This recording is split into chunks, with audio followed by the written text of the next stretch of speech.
October is World Mental Health Awareness Month, and one of the things that, especially within our Black communities, what we don't talk about mental health, or we don't talk about anxiety and depression and stuff. As an artist in the industry, and I remember actually back in the beginning about how overwhelming was it to be, all of a sudden, what biggest on every newspaper, right on Black Beats, Ebony and stuff. How did anxiety, depression, was it ever something that you struggled with back in those early days? I think a lot of art, because you find yourself trying to live for other people. And I said, like, now at the place, and most artists I see nowadays, they're just understanding, just taking a minute and understanding that your life is about you. It's not about your expectations from other people. And I think once you realize that, then you'll find a peace. But as long as you're trying to go out there and please the world, please the world, please the world, because you're going to always be let down. It's if you just, like I said, I'm enjoying what I'm doing. As long as artists understand, enjoy your life. If people accept you, they do. If they don't try to force people to accept you, or you're going to always find yourself. Now, I was watching Lizzo and I felt sorry for her because she was heartbroken because, like, I guess everybody was fat shaming or whatever. And, she had a nervous breakdown on IG. And I'm like, you can't worry about what people say. You just can't. I mean, you'll find yourself in those situations, and it's easier said than done sometimes. But I think once you find that peace, then I think a lot of people come to terms with the anxiety and the depression, But how have you, because you do sound, the way you talk is, it sounds like you back it up. But what did you find and do differently? Because a lot of people aren't like, you're very calm, you're very assured, and you've found us inner peace and stuff. How did you navigate? Have you been able to navigate?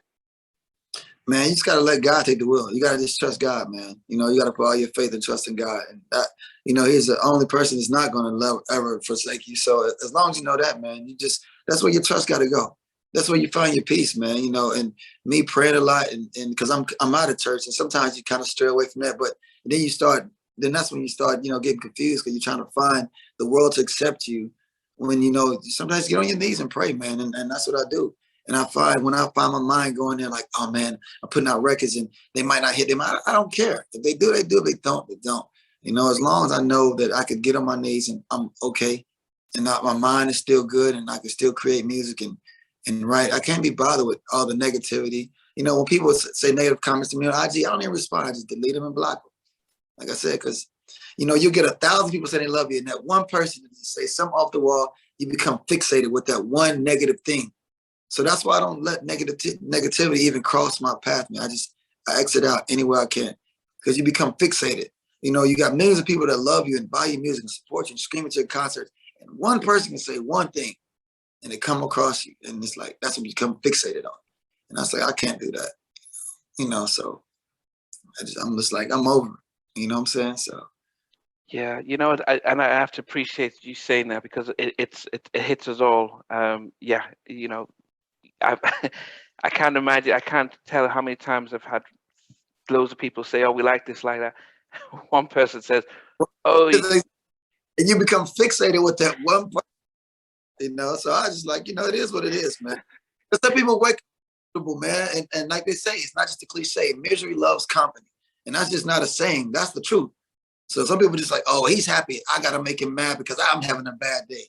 When people call me in the morning, they ain't got nothing good to say, I don't even speak to them, because you find your day ruined by it. You don't even know why. You wake up happy. Somebody call you and they just, man, I this and that. I'm like, you know what, man?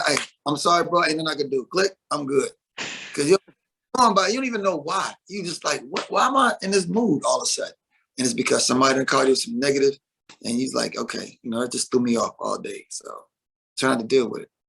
Wow. So yeah, I appreciate how you've ended the interview, how you've given us a sort of something to think about, because we do all struggle.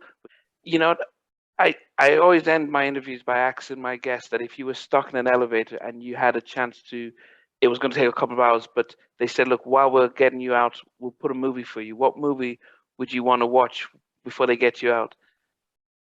Probably Scarface. I've seen it a million. I thought you asked what person I want to be stuck in. You should answer that. That movie. Okay, Scarface. Okay. they're about to put on Scarface. They say, look, we're getting the movie out, but let's put a song for you to listen to. What song do you request? You know, that's a good, probably Donny Hathaway. I Love You More Than You Ever Know. That's probably one of my favorite songs. Okay. Yeah, that's I mean, he hits a different note when he came out. Crazy. Yeah. What's your best Bobby? You know, when you think of all his stuff, what's your all-time favorite? Tenderoni, My Prerogative. I mean, I know Bobby's album, the Don't Be Cool album, top to bottom. I mean, that was I thought that could have been me. That was me. I was Bobby. So. But what did you make of the Bobby album? Because I'd actually preferred that a little bit. But what was your thought on the Bobby album? We had Getaway and You Can Play This Game. I think Bobby should have went back to Babyface and the same team. I just think that sometimes when you capture magic, you need to stay with the magic, you know, and let it be about the magic and not about you. Let it be about the magician, you know. And sometimes when you find great songwriters and producers that work good with you, a lot of mistakes artists make is feel like they are the magic, but it's the magic that people create for you, you know. Yeah.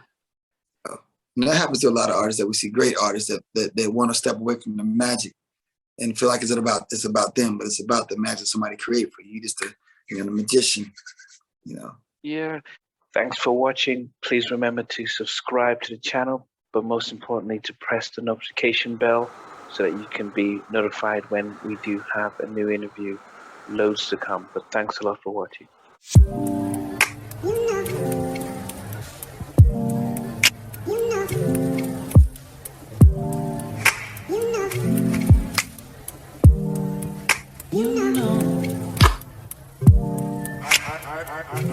begin to